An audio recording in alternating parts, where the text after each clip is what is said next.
Hello and welcome to Spotlight on the Arts. I'm Michelle Solomon and I will be your host today. Today we have a treat for you, but first, let's meet our panelist. Bill Hirschman is an arts journalist and the founder of FloridaTheaterOnStage.com. Sherry Uppin is a producer and director right here in South Florida. And Alberto Acevedo is the theater arts teacher at Arthur and Polly Mays Conservatory of the Arts. Our guest today is Ilisa Rosal of Ballet Flamenco la Rosa, a professional dance company and school. Welcome, Lisa. Thank you. But before we get into our questions, and let's take a quick look at this video clip.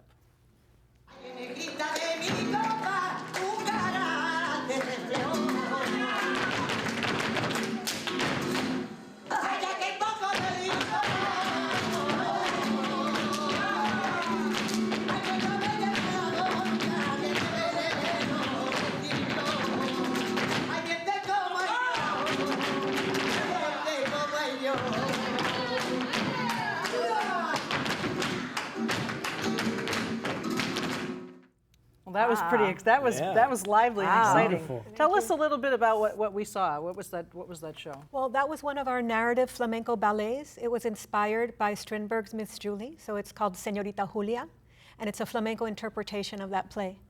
You do a lot of those kind of different things. It's not just what we are used to with flamenco, which we'll talk about in a little bit, but you have done a lot of flamenco where you put it with the classics. So that's what we saw. Tell me a little bit about that. Yes, well, my first love was theater before dance. I did a lot of community theater when I was young. And then I was a ballet dancer and saw my first flamenco performance and fell in love with flamenco because it had all the elements of theater and dance that I love so much. So I spent decades performing and creating pure flamenco works and flamenco fusion works. And then about 15 years ago, I started doing these flamenco ballets based on great works of theater. So it really brought everything together. Tell people who aren't familiar with flamenco and the background, just give some of the folks out there, let them know what is flamenco. It really has a lot of depth and a lot of history to it. Yes, it does. Well, flamenco really came about in the Middle Ages when there was a golden age in Spain, and especially in Andalusia, southern Spain, where many cultures came together. And the cultures from all over Europe, Africa, Arabic, Jewish, Gypsy cultures all came together in their music and dance and created this new art form. And I think that's why it's so universally attractive for so many centuries, because it has so many elements from so many different cultures. So is the artist expressing what they're saying through their body and what they're tapping out on their feet? Well, to a certain extent. Unlike other forms of dance, let's say classical Indian dance, where it's a literal translation of what's being sung, flamenco is not that literal usually. It's just the general idea, more the emotion behind it. And flamenco really comes from the inspiration of the singer. That's the soul of flamenco, the singer expressing his very, very deep emotions. The guitar accompanies the singing, and then the dancer interprets all of that. And at the same time, the dancer is really a percussion instrument because the footwork, the hand clapping palmas, the pitos, the snapping, are all percussion instruments. So the dancer becomes part of the music and you have this interaction between the musicians and dancers. So that also brings it to a new level because even in a choreographed piece, there's a certain amount of improvisation and spontaneity. Oh, because it does look very spontaneous. It would be difficult as a dancer. I was wondering how can you choreograph flamenco dance, but part of it you're saying comes from the dancer itself. Yes. And then you work together. Exactly. Originally it's a solo art where it's one person's individual expression, but then over the years it became a concert dance where we had duets, trios, and large group pieces. But even on those occasions, the choreography is a structure, and the choreography, it might be very, very specific and detailed, but still there are things that happen spontaneously on stage. So the singer might be inspired and he'll sing longer, or the guitarist will be inspired and he'll play longer or faster. Like jazz. Kind of like jazz, very similar. So even as a group, we kind of have to have this consciousness together, kind of our peripheral vision, and just feel each other. And we all have to react the same way. As professionals, when the singing is longer, we have to feel what the others are doing and we respond. So it's almost like improv. It sounds like improv to me. It is, but in a group, it's quite challenging. So it's very important that the group be professional and all be professionals with a lot of experience so that they know how to handle these moments. And that you develop this ensemble synergy. It sounds Exactly, like. exactly. Yeah, I was fortunate enough to travel over to Barcelona a few years ago, and we got to see un tablao, which was absolutely spectacular. I advise anybody who gets a chance to go see one. And I understand they're doing tablaos now in Little Havana. There are many tablaos in Miami, actually in Dade Would you and Broward. translate? Tablao. A tablao is, Yes. well, tablao literally is the floor you dance on. Oh. But it comes from the history of flamenco. It originally was something that was done in a community among friends, and then when it was performed for the public, first there was something called café cantante, which was a cafe where you could hear people sing. That came first. And then the tablao is an expansion of that, so it was a cafe where you could see people dance. And it's named after the tablao, which is the wood floor that you dance on. And then it became very, very popular worldwide, and we have a lot of tablaos here in Miami and also throughout Dade and Broward counties. In fact, all of the dancers in our company also dance in the local tablaos. And that is really where you get your chops, as they say. If you haven't really performed in a tablao, you're really not a professional flamenco dancer. Talk about your company, how you developed your company. It's a very unique company, and you're based here, but you travel and you do a lot of introductory work to people that really don't understand the art. And so talk about your company. Yes, well, when I established the company in 1985, I established a school at the same time because I thought it was very important, first of all, to train possible future dancers for the company, as well as to educate future audiences. So the school grew up right along with the company, and over the years, it developed more with local dancers because a lot of dancers moved to Miami from all over the world. So we have dancers that live and work in Miami. They teach classes in the various schools, and they work in the various tablaos from all over Latin America, North America, and Spain. So we draw from the best of the professional dancers that are here in Miami, and we also have had the opportunity to invite many guest artists from Spain, thanks to grant funding from Miami-Dade County and the state of Florida and other sponsors that we have. So I've kept my relationships with people in Spain that I've known for many, many decades, and I go to Spain often to meet new dancers and musicians, and we draw from those people for our different projects. I think we have let's take another, we have another video clip. Let's take a look at that because we'll see more about the company.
That is Wow, that was Yes. incredible. Wonderful. Tell the audience, tell us what we saw, because that was just passionately amazing. Oh, thank you. Well, that was an excerpt from La Casa de la Muñeca, which is The Doll's House by Ibsen.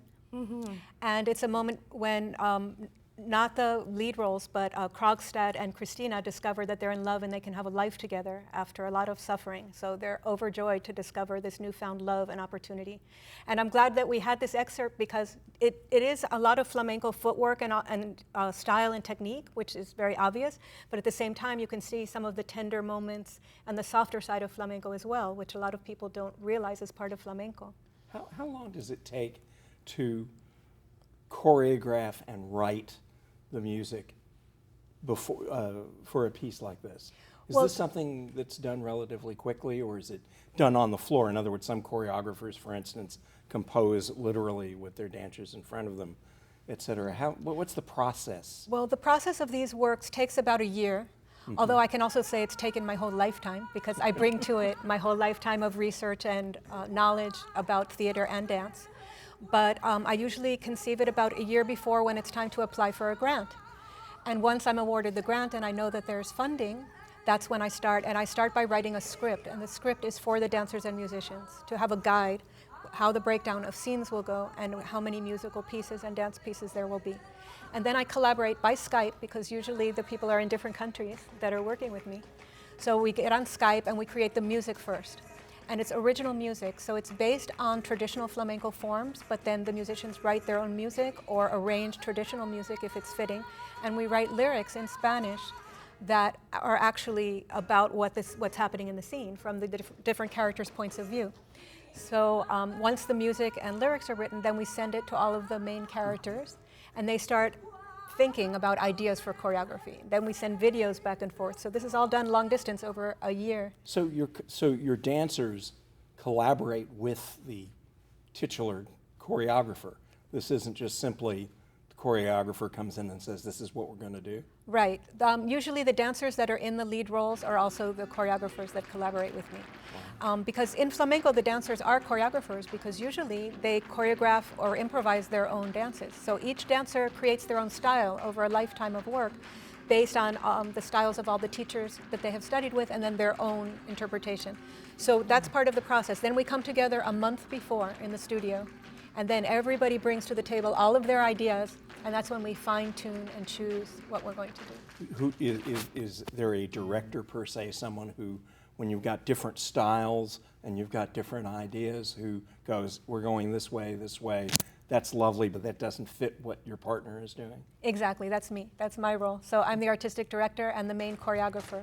And really, in the sense that I make all of the choices, it's my choreography, because I create the scene, the blocking, and we're using props and furniture and stage business and all of those things that are not normally used in flamencos. That's really challenging for the dancers.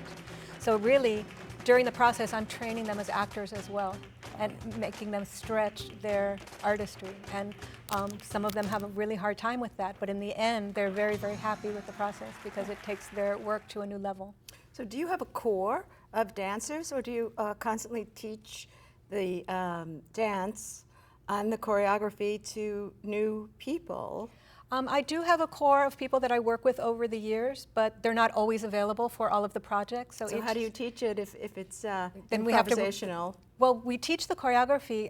The actual structure and the actual steps are choreographed. The improvisation comes in as far as extending or expanding based on what the singer is singing or what's happening in the moment, and just being really, really tuned into each other. So there's a general there is a core. choreography. I mean, there are steps. In fact, as part of the process, someone will bring steps, as you said. Someone will bring steps, and I won't use these words, but it will be all wrong for the character, right? So I'll say, well, the character really wouldn't do this because, so they have to trust me and my vision of what needs to happen for this to be authentic to the moment and to the character. I've seen your pieces, and it's hard to describe them because what you do is we take theater pieces and they're flamenco. So where you would have dialogue and speaking, you're watching, as we did in that clip, these emotions and all these things come out, and it's astonishing because you really understand the suggestions and what's going on, which is hard for somebody who's used to a lot of dialogue and things. So how do you make that happen? It's actually beautiful, and they're lengthy pieces. It's not like you're seeing, You know, because I think people have an understanding of flamenco where they're seeing it on a stage and it's really a dance piece. Your pieces are a little bit more complex than that. Yes, there's a lot of development, and I think flamenco is a language. That's really the message I'm trying to give. Flamenco is universal, and flamenco is a language. And I think we've accomplished that. Flamenco technique has so much depth and so many qualities that people don't necessarily know about. And so these pieces give me an opportunity to explore the full range that flamenco is capable of. Because really the whole range of human emotion can be expressed in flamenco. And we have so many tools to deal with, between the footwork, the technique, the steps, the arms, the upper body, the expression, movement of the hips, the head, the eyes, the emotion that comes through. It's its own language. So we choose what elements are the right vehicle for every particular moment.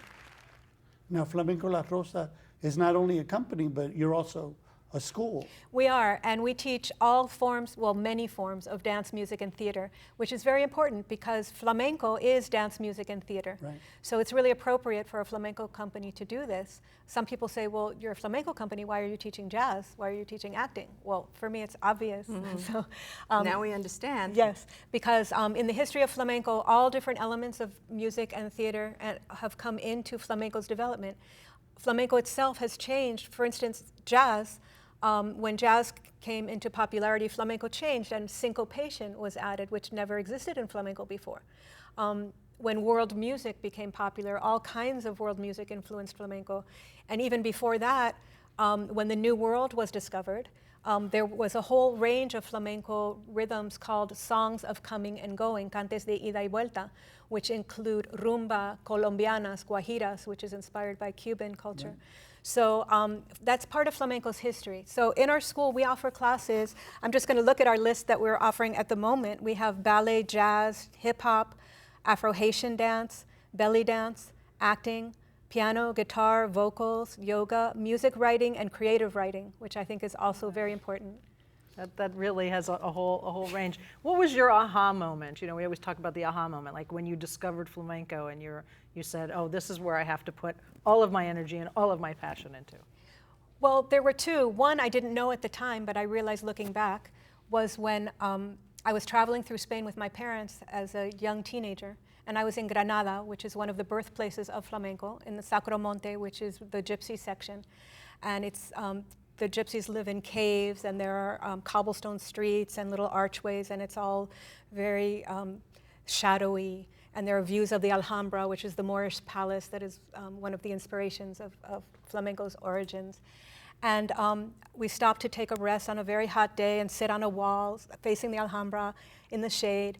And in this little alleyway, in this covered pass-through, I was seeing in shadow, in silhouette, this very, very old man with a young girl, and he was showing her some dance movements. And at the time I got chills, and I didn't realize it till looking back, but I felt like I had been able to observe this very intimate, unique moment where something very, very important was being passed on from one generation to the next. And I remember the shadow of the arm work and just the way there was so much feeling, even though they were only moving their arms, but it was so filled with feeling and emotion and intensity. And I remember my heart stopping and the hair standing up on end in my arms. And I just knew I was in a moment that was just so important. And way later, I realized what I had witnessed. And the second time was when my ballet teacher, I was training very seriously in classical ballet and teaching ballet. And I thought that was going to be my career. And my ballet teacher wanted to expose us to all kinds of dance. And she took us to a flamenco concert of the Jose Molina Company, which was a very well-known Spanish dance company touring throughout the United States. And I saw one piece, and it was the cante hondo, which is the deep song. So when that singer is singing that plaintive lament that just comes from deep inside the human soul. And he was singing that, and the lyrics were from a Garcia Lorca poem, and I was very familiar with Garcia Lorca. And then it was a couple dancing.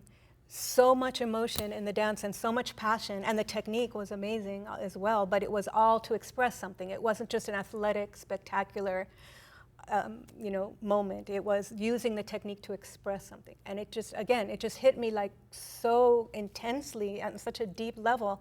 And I said, this is it. This is my art form, because it's literature, theater, dance, music, you know, just to the ultimate degree together, working together. And I said, this is my art. Is there something that you think there's a misconception that the general public has about flamenco? Absolutely. That you go, you know, wish I could shake people on the street and go, this is what you don't get. What would you want to tell people? Yes, I think what people see mostly is a very commercial form of flamenco. And it is entertaining and it has a lot of wonderful qualities, but it's one small fraction of what flamenco has to offer. It really focuses on the spectacle, the athleticism, the fast footwork. And today, actually, even more so, it's very much in style, a very aggressive form of flamenco. So a lot of dancers dance very, very aggressively. And actually, I was recently in Spain, and I was talking to a tourist about this, and they had the same impression. And they said, is this what flamenco is? Is it always this aggressive? And I said, no, by no means. That is one small element of flamenco. So I think, you know, people need to see more of flamenco and more of a variety of styles. And if they come to see our company and some of our pure flamenco works, our pure flamenco concerts, that is what I try to do, is bring many of the different aspects of the music and the dance that show a wide range of emotions and qualities that flamenco has. Even a flamenco student of mine recently surprised me when I started talking about one of my works and I used the word elegant, and she said, flamenco's not elegant. I don't think of elegance when I think of flamenco. And actually, elegance is probably one of the most important qualities that flamenco has. So a lot of the flamenco that we see in a lot of places now, as I said, is really focusing on one element. And I think it's very important for audiences to know that flamenco has such a wide range of music and dance and interpretations and styles. Ilisa, tell us where people can get information. Do you have a website? Do you have a phone number? All of that stuff, so people can find where you are. Yes, definitely. They can go to balletflamencolarosa.com, our website, and there they'll see information about our company and our phone number and everything that they need to know about our performances and our school. And I really encourage people to come to our school and take some classes where they will really get correct training in authentic flamenco. That will be a great basis for any other flamenco work they would like to do in the future or just for fun, and other styles of dance, music, and theater as well. How many companies are there throughout the world, like yourself? Like our company, none. But there are many different Spanish dance companies and flamenco companies. I couldn't give you a number, but there are many companies in Spain. There are many companies in the United States, certainly fewer than in Spain. The companies in the United States that I know of are really performing contemporary flamenco. That's the most popular form now. There are very few companies that are performing traditional, authentic flamenco in all of its possible. So you are unique. You know, I think you know we are. The reason why I asked that is many years ago on the Ed Sullivan Show, there was, am I pronouncing it right, Jose Molina? Molina. And I used to watch that, and also on The Tonight Show, there was flamenco dancing, and that's how we were introduced. So how can we? How do you get to so many people, like in the TV era? It's not easy. We do put things on the internet, and I plan to continue to do more educational things like blogs and YouTube. Yes, I would like to do a series of lectures about flamenco, both locally and on the internet. I think it's very important. I think, you know, the education and of the culture behind flamenco and what flamenco is about. It was declared a historic heritage art form by UNESCO. Oh, so it's really an important art form, and I also think people don't realize the level of technique that flamenco has achieved at this point in time. It's not just a folkloric art form. It began as a folklore from a particular place, but it is developed way beyond that, and it's certainly on the same scale as any other form. Do you need special shoes? You do. Sherry's with the shoes. Yeah. Are they tap shoes? They're like tap shoes, but they don't have taps on them. They have nails in the heels and in the ball of the foot to make the noise. However, there is a very famous flamenco dancer that danced barefoot, and flamenco's origins were barefoot, gypsies around a campfire in the dirt. So if you can't wear the shoes, you can still dance flamenco. I think I'll buy the shoes. Yeah, it's little nail heads in the toe and in the heel just to make the sound stronger, and then there's rubber on the ball of the foot to avoid slipping. So it is a special shoe, and that is optimum for flamenco, but you can certainly dance in any shoe. In fact, in Spain, people dance at parties with their street shoes, their dress shoes, or they kick off their shoes and they dance flamenco. Is there something unusually, again, that people don't realize it's unusually difficult about it when they see a performance that it doesn't register? What makes it so challenging? It is very challenging because you're a musician and a dancer at the same time. It's also, you're dancing really a character. I believe you have to be an actor because you're dancing about the psyche of the people that created flamenco. So when I, as an American, went to Spain to become a flamenco dancer, I really approached it as an acting role because I dance all these different roles and feelings in flamenco, but always this persona that's not me necessarily. In addition to that, the technique now is extremely complex. But it's interesting. I wouldn't want anyone to be put off by that because flamenco in its basic form as a folklore, you can still dance with very basic steps. What's really important is the feeling behind it, the intensity of emotion.